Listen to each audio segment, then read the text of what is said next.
ఓం నమో మహాగణపతయే మహావీరాయ దశభుజాయ మదనకాల వినాశన మృత్యుం హన హన యమ యమ మద మద కాలం సంహర సంహర సర్వగ్రహాన్ చూర్ణయ చూర్ణయ నాగాన్ మూఢయ మూఢయ రుద్రరూప త్రిభువనేశ్వర హుం ఫట్ స్వాహ.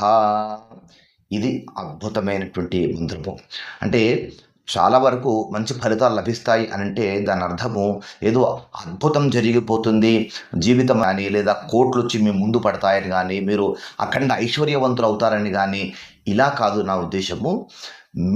మీరు అనుభవించేటువంటి సమస్యలు ఏవైతే ఉంటాయో తప్పకుండా ఆ సమస్యలు తొలగిపోయి మీకు విజయం లభించడానికి మాత్రము గణపతి అనుగ్రహం వలన ఒక మార్గం మాత్రం మీకు ఖచ్చితంగా లభిస్తుంది. ఆ మార్గం లభించడం కోసమే మీరు ఈ మంత్రమును శ్రద్ధతో, నమ్మకంతో జపించండి.